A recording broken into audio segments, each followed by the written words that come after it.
What's up? As always, my hair ain't cooperating with me, but today, guys, I actually have part 2 to a video I made on the channel before. I've never done this before. So, earlier, I think it was like last month, I made a video about top 5 entry-level slabs, and y'all guys really seem to enjoy that video. The video reached a lot further than some of my other videos. So, I wanted to make a part 2. So yeah, we have another list here of entry-level slabs. Now, first off, before I get into this, what are entry-level slabs? There's something, it's like a term I've coined to where if somebody who is getting into the comic book world and stuff like that, if they're trying to get some slabs in their collection and they're trying to do it on a budget and trying to get books that are meaningful and have key significance, this is what is entry-level slab. So what quantifies an entry-level slab is, like I said, it's price, preferably like that $100 or below price, has key significance of any kind, and or just is like an awesome iconic cover. You know, Spider-Man #1, Todd McFarlane, that's a good example. And yeah, stuff like that has good key significance and is you know, or it's just a cool cover, a display piece, something like that, for a very affordable price. And before we get to this video, now I want to do something fun. This is my first kind of like goal I've ever done.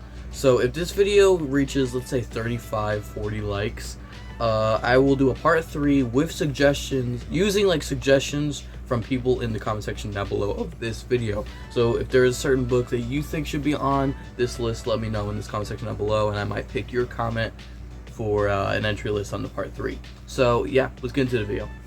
First off, we're starting it off here. We're talking Man of Steel 18. Now this book, it's one of those ones where it's a big key here. This is the first full appearance of Doomsday. Doomsday is a big deal Superman villain. I mean, he pretty much was the reason for one of the biggest comic book events in history, Death of Superman, of course. So it's kind of a big deal, this book. Now this is one of those books that, like, it can flow anywhere from between that like 120, maybe 110 range, you know, but you can get it for like that $100 and below. There's one on my comic shop right now for I think 90. So yeah, dude, 9.8 of this pretty big Superman key. It's a nice one, man. It's a really nice one to have. Next up, we got some Spider-Man on the list. I didn't think you probably didn't think there would be any more Spider-Man on the list from the last one, which is Todd McFarlane Spider-Man 1. But no, we got some more Spider-Man here. We have this is SpiderMan Unlimited #1 from 94, I want to say 96.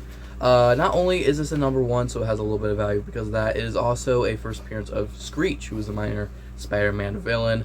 You can get this book for like $90, $80, 9.8. That's a nice one to have, especially for Spider-Man fans. I know my uncle actually has this book in a 9.8, and he spent like $90 for it. So yeah, dudes, this is a nice one to have.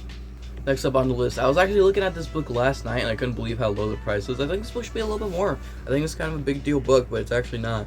We're talking about New Mutants #100. Now, not only this book has a lot of things going for it, right?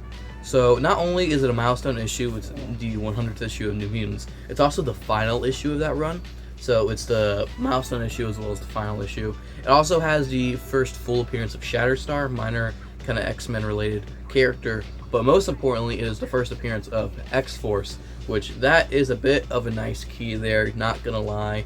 $80 for that book. $80, $90, $95-ish dollars.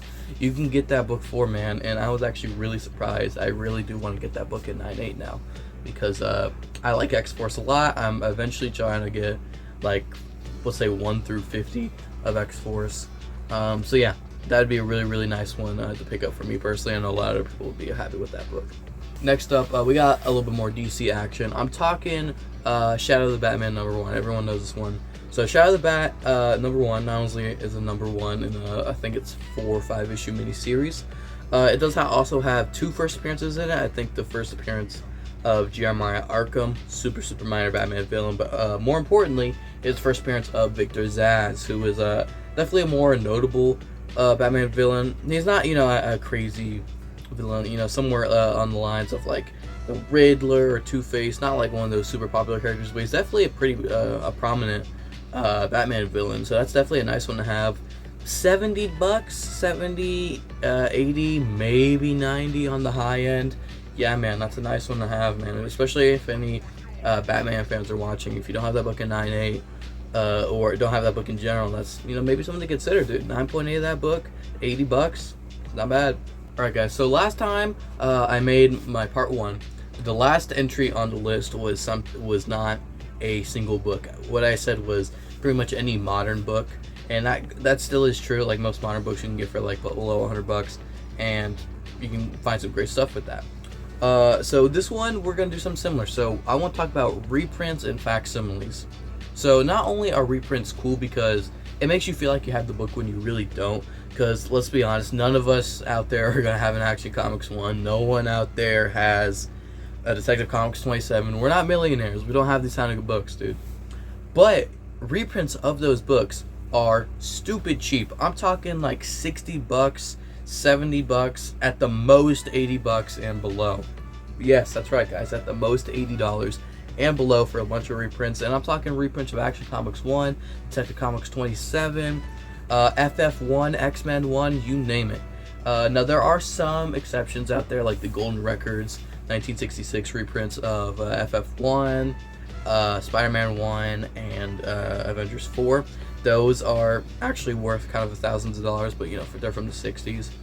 Also, I think some of the reprints of Action Comics #1 from like the 80s can go for a little bit more at a 9.8.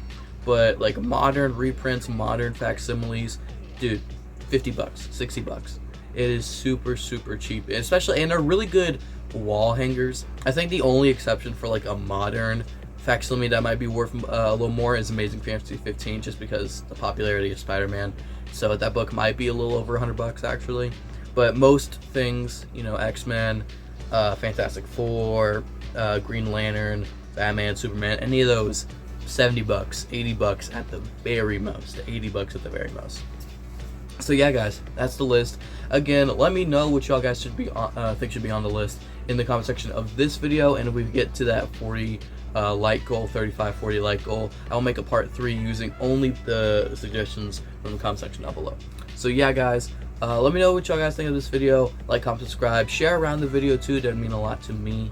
And yeah, we're getting close to 300 subscribers, guys. We'd really love to hit that milestone by, let's hit a milestone, but I'd love to hit it by like Christmas. I think we'll get before that, but by Christmas, I think that'd be a really awesome milestone to hit. So yeah, almost at 300. Subscribe if you haven't already. And yeah, this is what I was, guys. See ya.